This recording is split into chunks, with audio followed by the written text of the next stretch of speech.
Good morning, students. Today I am going to discuss the chapter number 5th. The name of the chapter is Rip Van Winkle.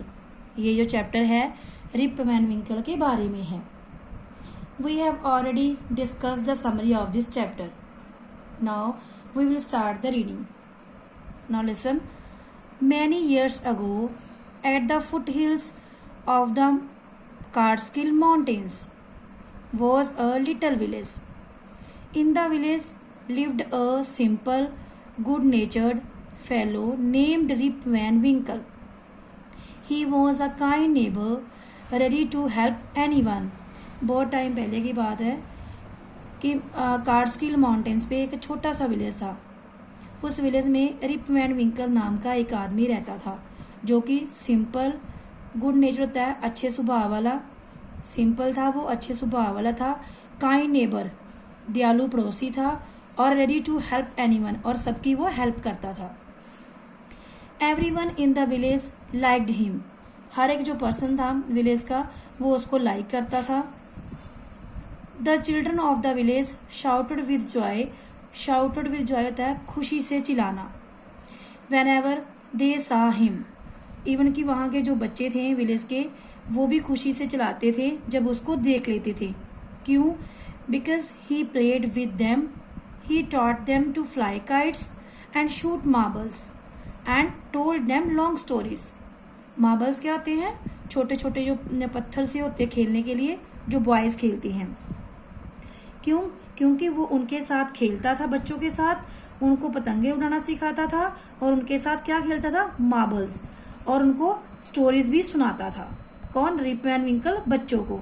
इसलिए बच्चे भी उसको like करते थे. Okay.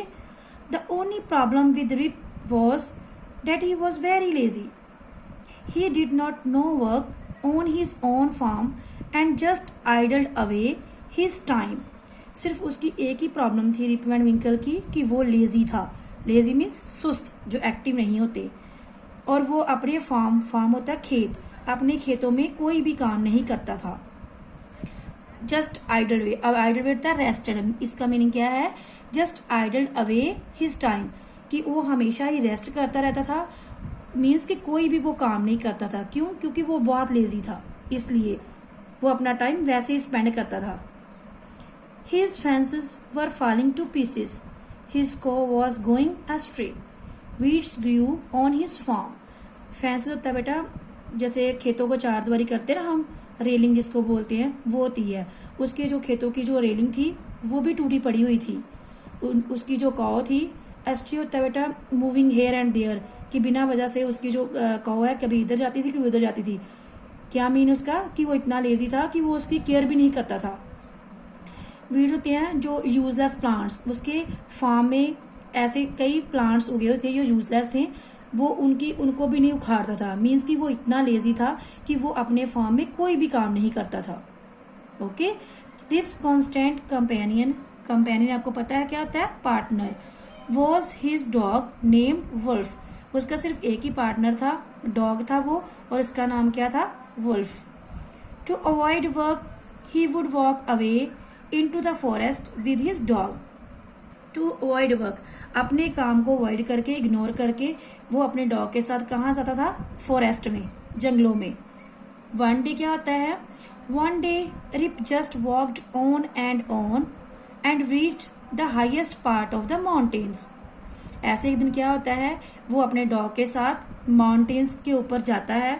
और वो कहाँ पहुंच जाता है? हाईएस्ट पार्ट, माउंटेन के सबसे ऊपर वाले पार्ट में पहुंच जाता है वो Rip Van Winkle. It was late in the afternoon when he reached there. Tired after his long climb he lay down and began daydreaming. जब वो वहां पहुंचता है तो बहुत लेट हो चुका होता है, यानी कि दोपहर हो जाती है जब वो वहां पहुंचता है. टायर्ड होता है, थकना. इतना ऊपर चढ़ के वो थक जाता है कि वो वहीं पे लेट जाता है. और डे ड्रीमिंग होते हैं दिन के जो सपने हम लेते हैं, और वहीं पे सपने लेने वो शुरू हो जाता है रिप वैन विंकल.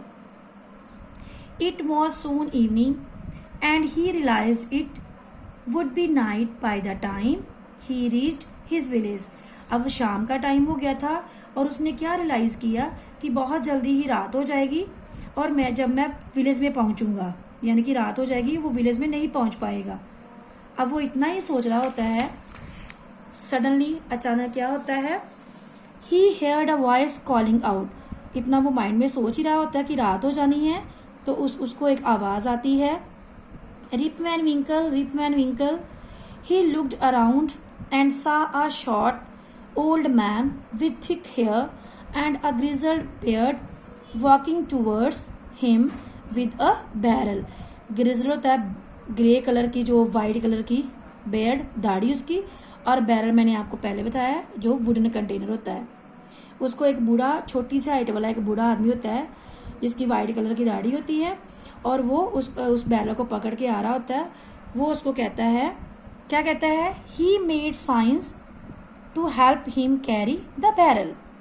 बूढ़ा आदमी जो है वो उसको क्या कहता है कि तुम मुझे ये जो वुडन कंटेनर है बैरल, उसको उठाने में मेरी हेल्प करोगे। Rip hurried to help the stranger. Stranger होता है अजनबी। रिप वैन विंकल उस बूढ़े आदमी को नहीं जानता था, इसलिए वो अजनबी था।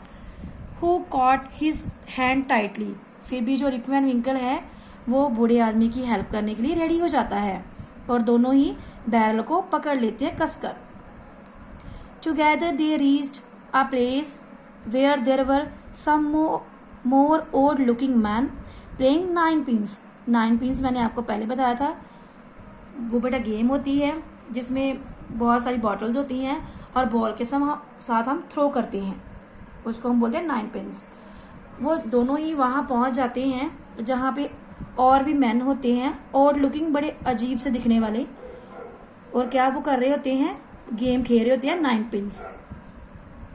दे were all dressed the same way and all of them had beards of various shapes and colours. वो जो बहुत सारे आदमी होते हैं उन्होंने ड्रेस जो पहनी होती है वो सेम वे में होती है, बट कहता है कि उनकी जो बियर्ड्स होती है, उनकी दाढ़ी जो होती हैं, उनकी सबकी अलग अलग शेप्स होती हैं एंड उनके कलर्स भी अलग अलग होते हैं। जैसे आपने पिक्चर में देखा ना कि कईयों की येलो है, कईयों की रेड है, ग्रीन है, ब्राउन है, पर्पल है, यानी कि बियर्ड्स की जो कलर है वो अलग अलग है और शेप्स भी अलग अलग है उनकी बियर्ड्स की, लेकिन ड्रेस जो उन्होंने डाली हुई है वो सेम वे में डाली हुई है। Okay, even though they were playing a game, even though भले ही वो गेम खेल रहे थे, देयर फेसेस वर सीरियस, उनके फेस बिल्कुल सीरियस थे, एंड देयर वॉज साइलेंस, वो चुपचाप गेम खेल रहे थे। The only sound was the noise of the balls which echoed in the mountains like thunder. Thunder होता है बिजली, इकोड होता है बेटा गूंजना, और कहता सिर्फ माउंटेन्स पे किसकी आवाज आ रही थी, बॉल्स की, जो उसके साथ खेल रहे थे नाइन पिन के साथ। और कहता है कि थंडर होता है बिजली, और वो बिजली की तरह गूंज रही थी आवाज, जैसे बिजली गूंजती है ना, वैसे ही कहता है माउंटेन्स पे वो बॉल्स की भी आवाज गूंज रही थी, और बाकी सब कुछ शांत था, सिर्फ बॉल्स की ही आवाज आ रही थी। ओके, सी यू टुमारो बेटा, थैंक यू।